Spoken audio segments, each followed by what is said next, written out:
साथियों, राष्ट्रीय पिछड़ा वर्ग मोर्चा के द्वारा बौद्ध भूमि साकेत पर ब्राह्मणों द्वारा कब्जा करने के विरोध में कल 22 जनवरी 2024 को ब्लैक डे घोषित किया गया था।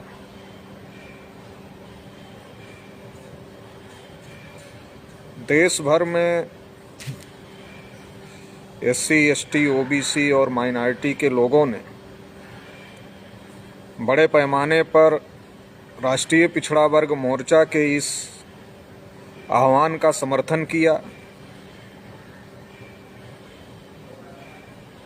और बहुत बड़े पैमाने पर ब्लैक डे मनाने का काम किया। इसलिए देश भर के राष्ट्रीय पिछड़ा वर्ग मोर्चा के सभी कार्यकर्ताओं, पदाधिकारियों, शुभचिंतकों को,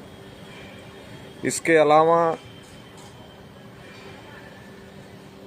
इस अभियान को, इस आह्वान को बहुत बड़े पैमाने पर भारत मुक्ति मोर्चा के राष्ट्रीय अध्यक्ष माननीय वामन मेश्राम साहब ने समर्थन किया था और इस वजह से देश भर में भारत मुक्ति मोर्चा, बहुजन क्रांति मोर्चा, वामसेफ और इससे जुड़े तमाम संगठनों ने, भारतीय विद्यार्थी मोर्चा, भारतीय युवा मोर्चा, भारतीय बेरोजगार मोर्चा, राष्ट्रीय मूल्यवासी महिला संघ और राष्ट्रीय किसान मोर्चा जैसे तमाम संगठनों ने बहुत बड़े पैमाने पर इस आंदोलन का समर्थन किया, इस आह्वान का समर्थन किया। इसलिए इन तमाम संगठनों के कार्यकर्ताओं को, पदाधिकारियों को, शुभचिंतकों को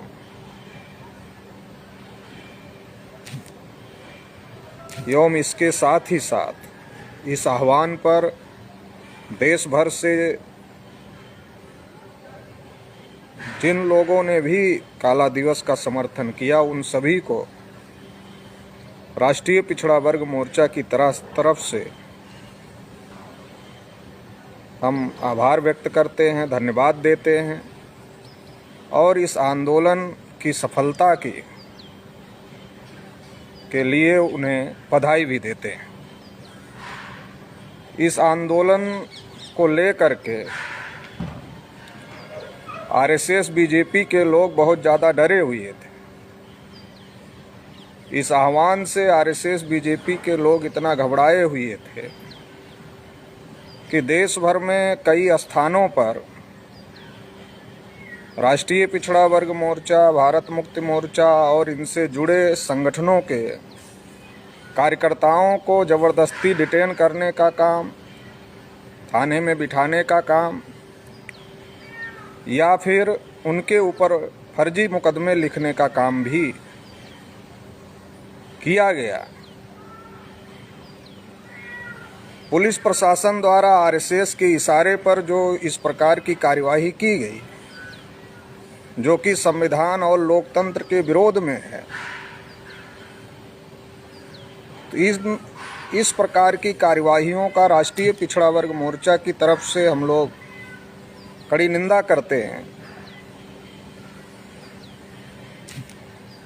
लेकिन इससे एक बात पता चलती है कि किस प्रकार से RSS BJP के लोग कितना ज़्यादा डरे हुए हैं और इससे RSS BJP का जो लोकतंत्र विरोधी चेहरा है, जो संविधान विरोधी चेहरा है, वो भी लोगों के सामने आ गया और इससे ये बात जग जाहिर हो गई कि RSS BJP के लोगों का यकीन संविधान और लोकतंत्र में नहीं है, क्योंकि संविधान की आर्टिकल 19 अभिव्यक्ति की स्वतंत्रता का अधिकार देती है और उस आर्टिकल 19 में जो अभिव्यक्ति की स्वतंत्रता का अधिकार है, उस अधिकार का प्रयोग करते हुए ही हम लोगों ने 22 जनवरी को ब्लैक डे मनाने का काम किया। लेकिन RSS BJP के लोगों ने इसको रोकने के लिए पुलिस प्रशासन का दुरुपयोग किया। इसलिए पुलिस प्रशासन के जिन अधिकारियों द्वारा RSS BJP के दबाव में आकर या उनके कहने पर हमारे कार्यकर्ताओं के साथ बदसलूकी की गई है, उन पुलिस प्रशासन के अधिकारियों के खिलाफ भी लीगल एक्शन लिया जाएगा।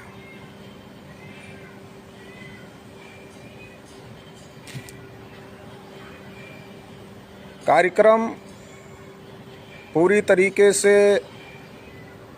राजनैतिक कार्यक्रम बन गया था और इसकी वजह से और देश के बहुजनों में आई जागृति की वजह से देश के बहुजनों ने या देश की जनता ने इस कार्यक्रम को कोई बहुत ज़्यादा महत्व नहीं दिया और ये आरएसएस बीजेपी का चुनाव जीतने का हथकंडा है, ये बात देश के लोगों को समझ में आ गया। इसलिए बहुत बड़े पैमाने पर सरकारी मशीनरी का दुरुपयोग करने के बावजूद भी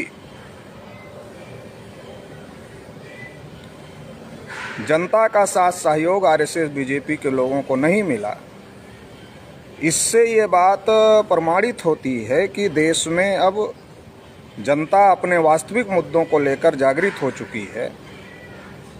और वो इनके बहकावे में आने वाली नहीं।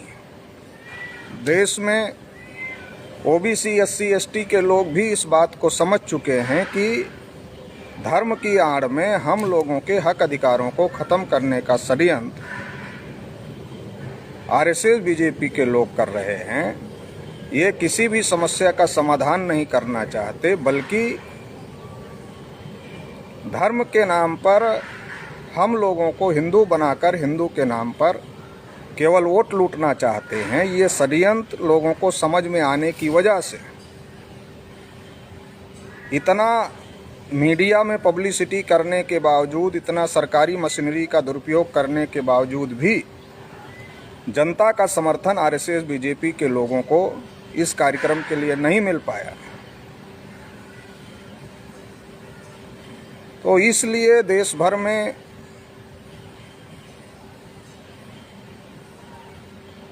जो जागृति का अभियान चलाया जा रहा है उसका बहुत बड़ा असर दिखाई दे रहा है।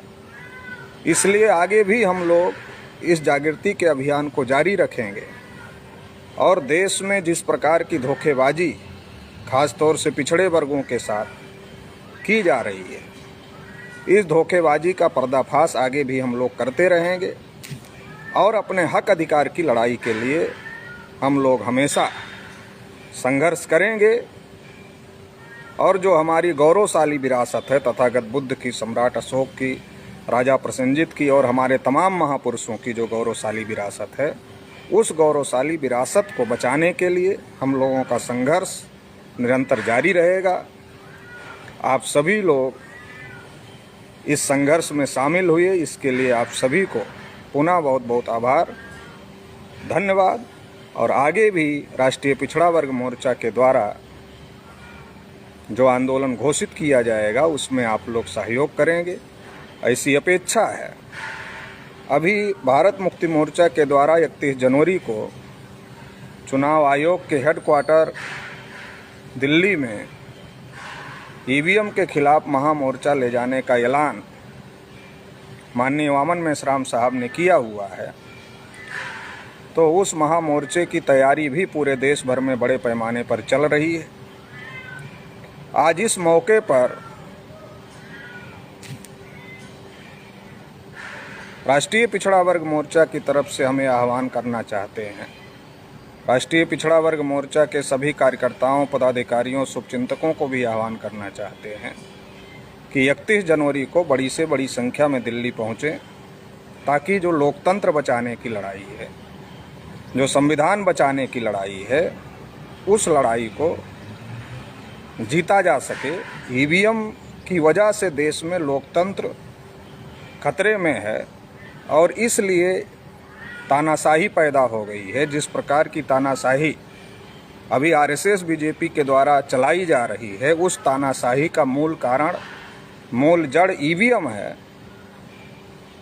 यदि ईवीएम को नहीं रोका गया तो आने वाले समय में ये तानाशाही और ज़्यादा बढ़ेगी। इसलिए ईवीएम का बंदोबस्त करना बहुत ज़्यादा ज़रूरी है। आरएसएस बीजेपी के लोग चाहते हैं कि राम मंदिर के नाम पर ईवीएम का मुद्दा दबाया जाए, ओबीसी की गिनती का मुद्दा दबाया जाए, ओबीसी के हक अधिकारों का मुद्दा दबाया जाए और देश में किसानों की समस्याओं को दबाया जाए, मजदूरों की समस्याओं को दबाया जाए, बेरोजगारी, भुखमरी, महंगाई, हर समस्या को दबाया जाए और केवल मंदिर के नाम पर ही लोगों का वोट लिया जाए और वोट लोग ना भी दें तो ईवीएम के माध्यम से चुनाव जीत लिया जाए। तो ये जो षड्यंत्र चल रहा है, इस षड्यंत्र को रोकने के लिए ईवीएम के खिलाफ जो अमन मेश्राम साहब ने 31 जनवरी को